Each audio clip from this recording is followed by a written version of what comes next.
Elle ne va pas commander un avion à la fois, elle va en prendre 10, 15, 20, 35, 100 parfois. Donc ils vont choisir des dates de livraison. En fonction de ces dates de livraison, Airbus va réfléchir à la production des pièces. Donc la commande, ça peut prendre jusqu'à une année. Pour monter les dossiers financiers, tout choisir en termes d'aménagement et aussi tout négocier. Après, la fabrication d'un A350, la fabrication des pièces, va prendre environ 8 mois. Entre l'assemblage et la livraison, vous aurez 4 mois. Un 320, vous êtes entre 1 mois et demi et 2 mois. Un A380, c'était 9 mois entre l'assemblage et la livraison. Oui. Quand vous disiez que tout était manuel, c'est-à-dire dérivé, la peinture, etc., ça veut dire qu'il y a combien de personnes qui interviennent sur une poste? Alors, sur chaque poste que l'on a vu dans l'usine, ils sont 20 par avion. Alors là, vous avez remarqué, il y avait personne. C'est le week-end et on est sur une période estivale, donc la plupart sont en congé. Vous seriez venu à un autre moment de l'année où vous seriez attendu à voir un fourmillement de personnes autour des appareils. Chez Airbus, c'est pas du tout le cas. Vraiment pas. Les bâtis qui sont tout autour de l'avion sont réfléchis pour qu'un compagnon, un ouvrier, n'ait pas plus de 50 mètres à effectuer pour accéder à son poste de travail ou à un outil. Et ils vont surtout travailler à l'intérieur des appareils. Chez nous, ça ne fourmille pas comme chez Boeing. Chez Boeing, ce sont des lignes d'assemblage linéaire. C'est-à-dire que la ligne bouge, le fuselage avance et les ouvriers sont tout autour, à la chaîne. C'est exactement ça. Chez Airbus, c'est complètement différent.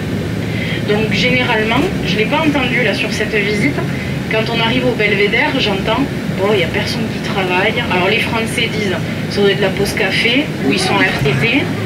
Et quand je fais des visites avec des étrangers, alors peu importe la nationalité, hein, belge, suisse, allemand, américain, chinois, on me demande toujours si on est en grève.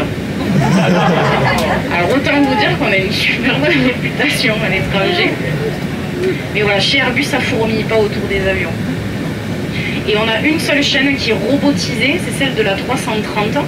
Le 330, c'était les années 90, le boom de la robotisation. Sauf qu'en fait, ils se sont rendus compte que quand le robot il est en panne, ben, on ne peut rien faire. Donc sur tous les autres modèles, on a décidé de rester sur du manuel. Oui, et puis finalement, c'est plus qualitatif. Parce que là, vous avez, par exemple, pour l'installation des rivets, tout est vérifié 3 fois. Donc il y a de l'autocontrôle déjà.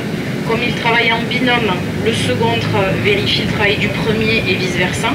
Et vous avez un contrôle qualité avec un qualiticien derrière.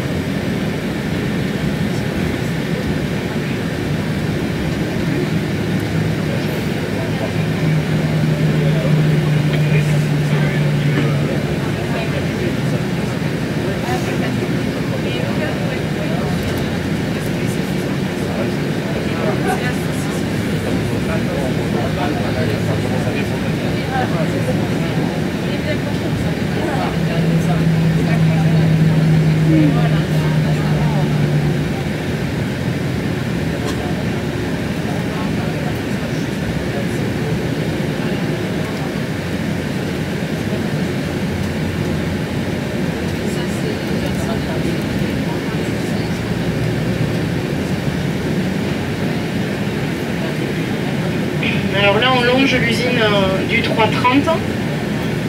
Je vous ai dit qu'elle s'appelait Clément Ader. Ça vous parle, Clément Ader, ou pas? Alors pour les gens de la région, et parfois même un peu plus pour les Français, Clément Ader est le premier à avoir fait décoller un appareil plus lourd que l'air. Un appareil volant qui était en forme de chauve-souris, qui s'appelait Éole. Il a fait un bond. Pour le reste du monde, on estime que ce sont les frères Wright qui ont fait décoller un appareil plus lourd que l'air quelques années après aux États-Unis. Voilà, et comme Clément Ader était de Muret, juste à côté de Toulouse, on a décidé de donner son nom à une usine chez Airbus. Et là, on va se rapprocher tout doucement du centre de livraison. On arrive sur la fin de la visite où je vais annoncer les prix.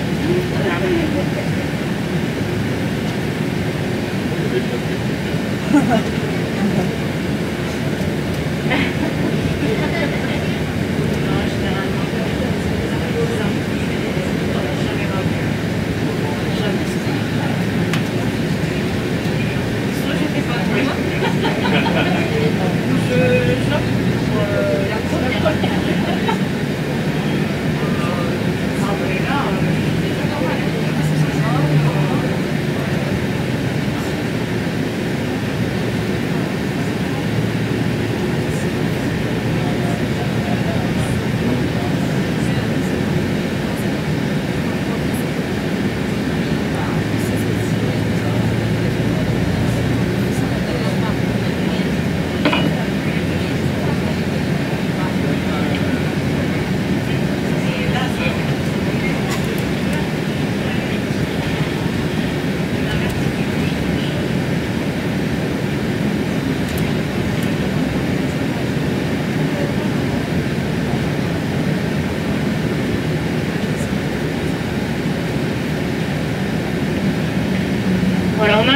du centre de livraison, alors vous allez le voir sur votre droite. Alors la livraison, ça peut prendre jusqu'à 15 jours. Le client va tout vérifier. Les pilotes, déjà, vont faire 10 heures de vol pour vérifier l'avion forcément en condition. On va vérifier, comme je vous l'ai dit, la peinture, on va vérifier tout l'intérieur, le fonctionnement des coffres à bagages, des écrans, des sièges, des toilettes. Tout est vérifié par le client. Et 3 jours avant la livraison officielle, c'est-à-dire le changement d'immatriculation, les derniers papiers, le client peut émettre des réserves.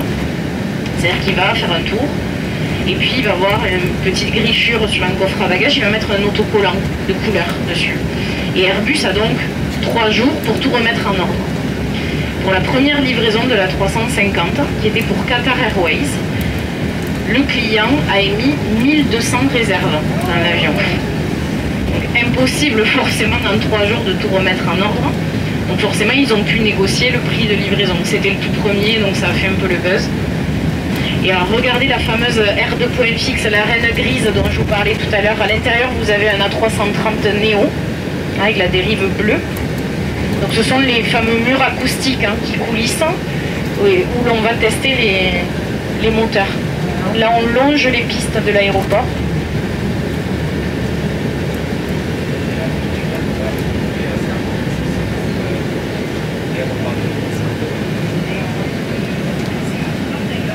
Voilà. Donc le client, quand tout est bon, donc on change l'immatriculation, on échange bien évidemment les papiers les plus importants, mais surtout on va payer le solde de tout compte. Dernier paiement à la livraison. Généralement il y a une petite cérémonie, champagne, petit four. Et symboliquement, Airbus offre des clés à la compagnie, des clés qui ne servent à rien, parce qu'il n'y a pas besoin de clés pour allumer le contact de l'avion. Et le client repart. Généralement à la livraison, quand il décolle ici, il va nous faire un salut à Toulouse, il va battre des ailes comme ça. Voilà. Ça se fait pour les premiers vols de livraison. Ça se fait aussi, vous avez un ATR là, sur votre droite.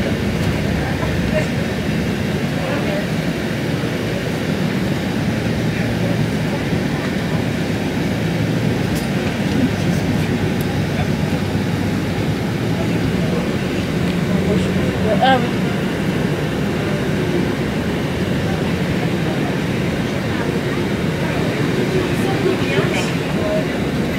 Je vois pas très bien, mais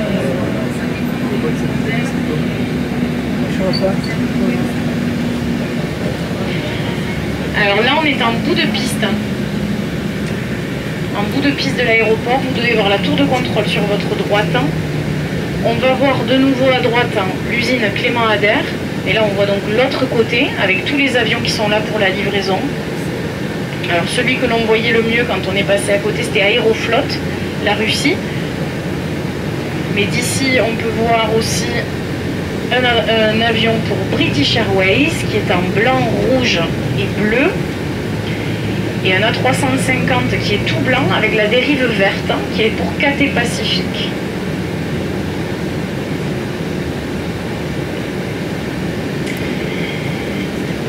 Et on arrive au moment fatidique du prix. Alors, vous voulez le prix de quel avion?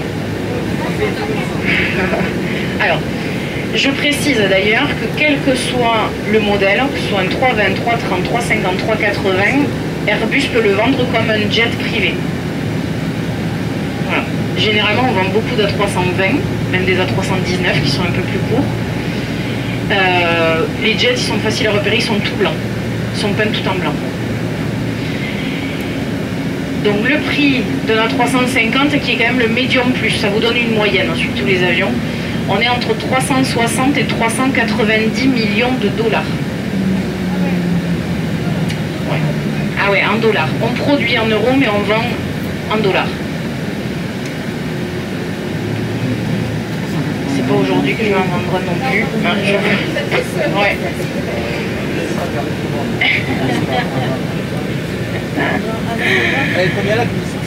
Ah, j'aimerais tellement avoir une commission, mais comme je disais devant, ça fait 10 ans que je fais ce métier, j'en ai jamais vendu un. Voilà. Et donc du coup, c'est le bon moment pour le dire, c'est ma dernière visite. La dernière visite de ma carrière. C'est avec vous? Ouais.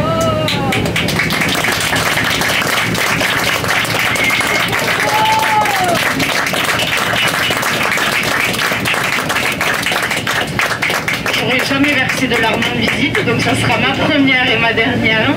Voilà. Bon, forcément, c'est compliqué dans tous les secteurs. Le tourisme, c'est délicat aussi. Donc, je vais partir vraiment dans le commerce. Là, j'aurai des commissions sur ce que je vais vendre.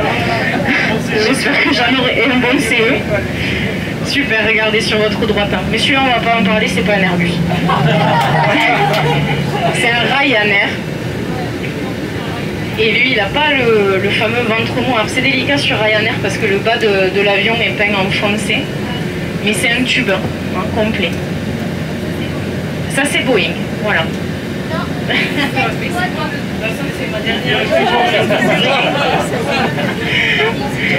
Et alors, sur votre gauche, vous allez voir Air France Industrie, qui est une branche de la compagnie aérienne Air France et qui est spécialisée dans la maintenance des avions. C'est-à-dire que ce n'est pas l'avionneur qui va faire la maintenance des appareils, c'est la compagnie aérienne. Donc nous, ici à Toulouse, ils sont plutôt spécialisés dans les 320, donc les petits. Donc par exemple, une compagnie qui n'a pas ses propres services de maintenance peut envoyer ses avions chez Air France Industrie. Et la grosse maintenance des gros porteurs, ça se fait tous les 5 ou 6 ans. Là, on immobilise l'avion, un mois à peu près, au sol, et on va tout vérifier sur l'appareil, on va tout déconstruire. Enlever pas le pare-pale du réacteur. Est-ce qu'on a toujours notre avion de l'armée de l'air chez Air France? Ah oui, un avion radar. Qui est un Boeing aussi.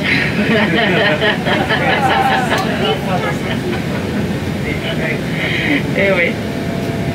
Donc on déconstruit l'appareil sur un mois, on n'enlève pas le pare-pale du réacteur, on va enlever les Windows Panel, on va changer l'isolant qui est souvent plein d'eau, plein d'humidité.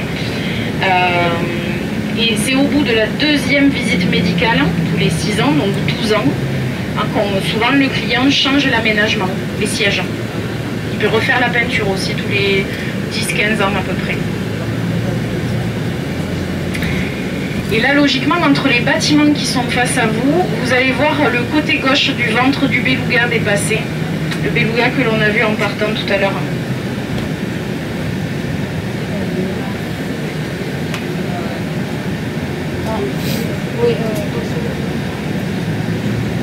Voilà, on est revenu sur le site du 380.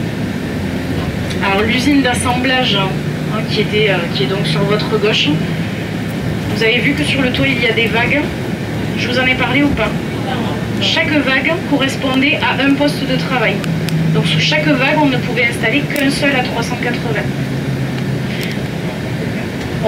Alors on l'assemblait sur un poste et sur les 3 autres on faisait des tests. Et cette usine, on va l'utiliser pour assembler donc des A321 XLR, Extra Long Range. C'est la nouvelle révolution de l'aéronautique. Normalement, pour faire des très longs courriers, on utilisait des appareils médiums gros. Maintenant, on va pouvoir utiliser des petits avions pour faire du transatlantique.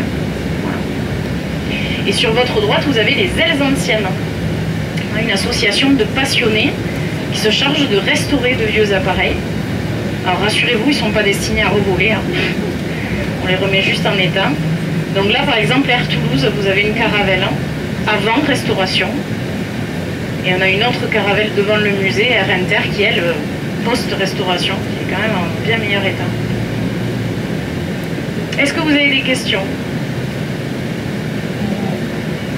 Oui. Je donne le poids du plus gros, parce que c'est le plus impressionnant. 3,80 à la louche, c'est 250 tonnes vides, 250 tonnes de plus avec le plein, et il vous reste 60 tonnes pour les passagers, les bagages et un peu de fret. Ce qui nous fait un poids de 560 tonnes. Ah, et il vole. Ouais. Et il vole. Merci à tous pour votre attention. Vous étiez un super groupe, très nombreux.